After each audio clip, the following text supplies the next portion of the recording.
Olá, profissionais! Estamos aqui no painel da reforma tributária para atualizá-lo. Você que é assinante de qualquer curso atualizável da Saber Play sabe que tem acesso ao painel da reforma tributária.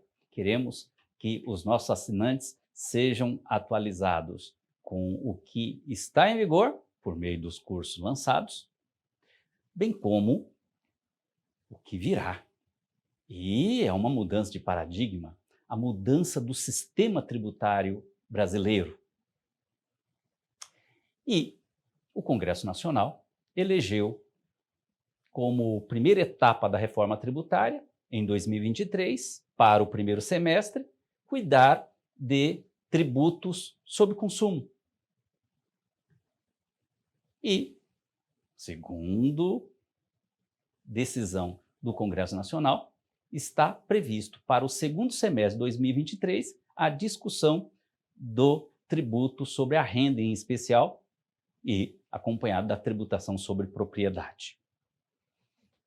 Pois bem, tributação sobre o consumo. Foi formado um grupo de trabalho da reforma tributária com 12 membros e esse grupo de trabalho apresentou o seu relatório. Este é o foco do módulo 5, daqui do módulo 5. Esse relatório, à íntegra, com dezenas de páginas, quase 100 páginas, a sua primeira versão, está aí disponível. Já estamos tomando como pressuposto a primeira atualização como eles procederam. Claro que esse relatório vai receber novas atualizações, existe essa possibilidade natural, até que se apresente para efetiva tramitação o texto da PEC, que vai substituir, vai ser um substitutivo da PEC 45 de 2019. Pois bem, então, esse relatório, à íntegra, está aí disponível como material de apoio aqui no painel da reforma tributária. Não deixe de, então, baixar. Você, como assinante, e tem acesso ao painel da reforma tributária, basta ter assinatura de um curso. Quem tem combo, então, melhor ainda, você vai o quê? Ver no texto, na íntegra, as discussões realizadas pelo grupo de trabalho internamente, por meio de audiências públicas. Foram dezenas de audiências públicas, junto a técnicos da área privada, da área pública, do mundo acadêmico.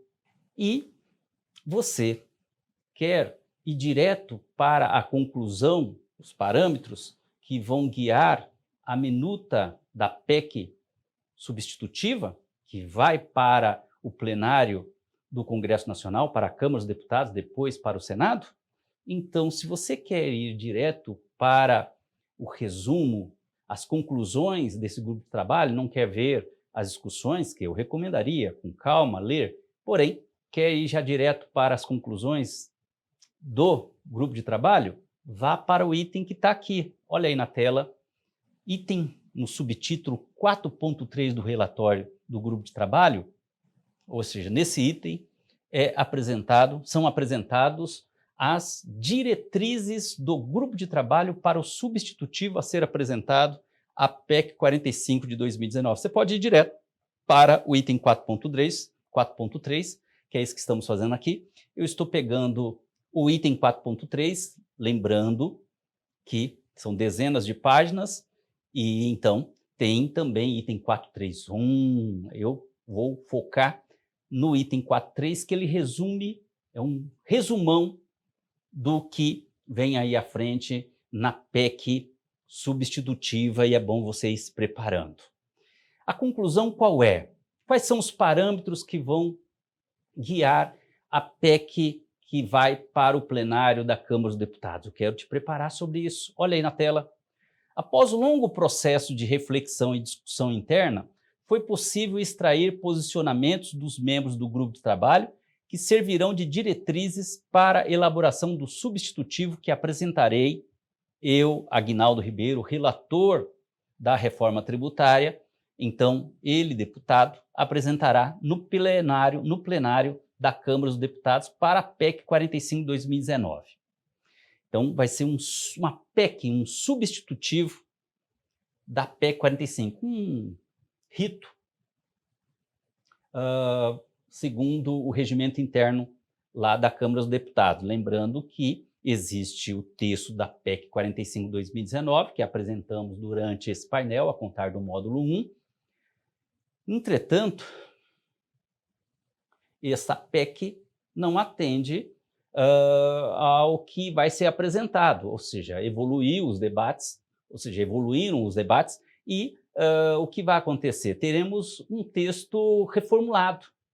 A propósito, a PEC substitutiva vai pegar conteúdo da PEC original 45 e da PEC original 110. Como prova, olha o que está na sequência. A primeira diretriz é a de que se deve adotar a solução das PECs 45 e 110. PECs 45, a 45 está em tramitação na Câmara dos Deputados, a 110 no Senado. Então, a primeira diretriz é de que se deve adotar a solução, extrair conteúdos, tem virtudes, conteúdos nas duas PECs que cuidam de reforma tributária. Lembrando que há outras PECs. Meu alerta, isso quer dizer que a PEC 46, outras PECs, Simplifique Já, isso não veio, não é, a prevalecer. A linha mestra é o que? A solução foi extraída essencialmente das PECs 45 e 110. Pode até ele ter olhado, e naturalmente o grupo de trabalho leu as outras PECs, porém entenderam que as que representam melhor os anseios do país, visando um sistema que simplifique o sistema simplificador, está com base nas PECs 45 e 110 e não em outras PECs. Pode ter lido, ter extraído aqui alguma coisa secundária, mas a receita, a fórmula do que virá e vai ser apresentada como substitutivo da PEC 45 se extraiu das PECs 45 e 110. Então, a primeira diretriz é de que se deve adotar a solução das PECs 45 e 110, de substituição, sim, as duas PECs, como vocês viram no decorrer deste painel, as duas PECs propõem o quê? Um IVA nacional, ou seja, a substituição dos 5 tributos sobre o consumo. Isso quer dizer, então, se preparem, o que vai para a votação, este é o propósito, é o quê? Uma PEC de reforma tributária em que se unifique 5 tributos, 3 federais, IPI, PIS, COFINS, um estadual, ICMS, e um municipal, ISS. Então, teremos um IVA que contemple os 5 tributos sobre o consumo. Então, haverá uma substituição dos 5 tributos sobre o consumo por um imposto geral, que é o IVA, que chamamos aqui de IVA, por um imposto geral sobre o consumo cobrado sobre o valor agregado, então será pelo regime não cumulativo, e um imposto específico sobre determinados bens, e um imposto específico, entenda, imposto seletivo. Então nós teremos, não é, o IVA e o IBS, ou seja, um imposto seletivo, um IBS seletivo. Então teremos o quê? IBS, no sentido amplo, não é? Ou seja, um imposto geral, IBS, que vai contemplar os 5 tributos, lembrando que depois desdobrarei, porque pode ser que o IBS, o IVA, vai ser o quê? Pelo regime único ou dual? Chegaremos na sequência a essa distinção. Teremos um IVA nacional e o imposto seletivo. O imposto seletivo, ele vai abarcar determinados produtos devido à sua performance, ou seja, pela sua característica, ela é danosa à saúde ou danosa ao meio ambiente. Então, bebida alcoólica, cigarro serão aí o quê? Produtos que atingem a saúde ou atinja o meio ambiente, será imposto seletivo, isso quer dizer com alíquota lá para cima, ok? Vai ser um regime tributário aí próprio, entenda imposto seletivo. Carga tributária maior, claro, para esses tributos, dentro do princípio da seletividade de produtos. Por isso que chama imposto seletivo. Tá.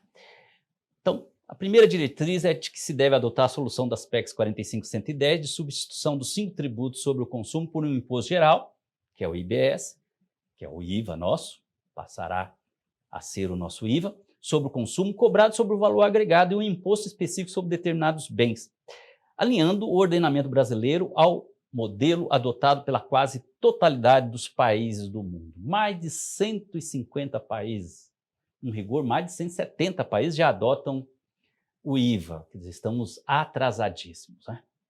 O tributo geral sobre o consumo terá a forma do que parte da doutrina tributária denomina de IVA moderno. É isso, nós temos como doutrinadores, não é?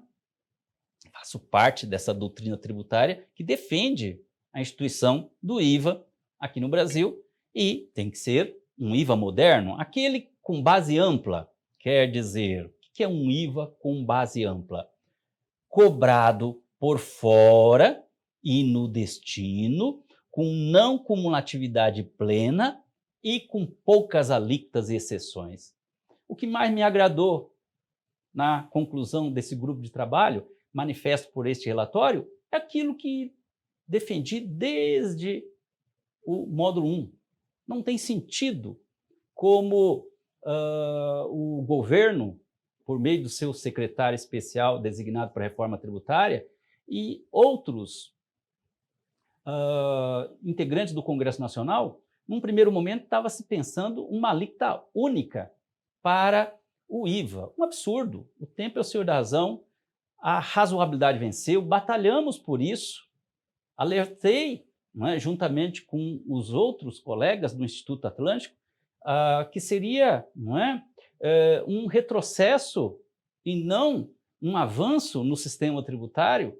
Você, o quê? Estabeleceu uma alíquota única, e estava se pensando em 25%, para qualquer bem ou serviço. Pensa, um serviço de educação, um serviço de saúde, e um produto que não seja essencial teria 25%. E o produto básico, cestas básicas, enfim, não faz sentido uma cesta básica, cesta de alimentos, ter alíquota de 25%. Então, o bom senso, a razoabilidade prevaleceu. O que mais me agradou nesse relatório é isso, no sentido que conseguimos convencer a sociedade civil, os profissionais, nós professores, nós escritores, nós doutrinários, ou seja, doutrinadores, convencemos, a sociedade em geral convenceu de não ser alíquota única. Ainda bem. Isso representa o quê? O fiel cumprimento do princípio da seletividade. Produtos e serviços básicos precisa ter uma alíquota menor do que a alíquota padrão. Então, teremos uma alíquota padrão e alíquotas reduzidas dentro do princípio da seletividade. Produtos e serviços essenciais, básicos, que envolvam a sobrevivência humana, como a cesta de alimentos, serviço de saúde, e para dar dignidade ao ser humano, quer dizer, serviço de educação, precisa ter uma alíquota reduzida, não pode ser uma alíquota padrão. Mantida a carga tributária, reunindo esses 5 tributos. Porém, não tem sentido não observar o princípio da seletividade, inclusive para o IVA, em especial para o IVA. Só o imposto seletivo, bebida alcoólica e cigarros é que teremos uma alíquota seletiva? Não. É da essência da tributação sobre o consumo a tributação, as alíquotas se pautarem pelo princípio da o quê? Essencialidade.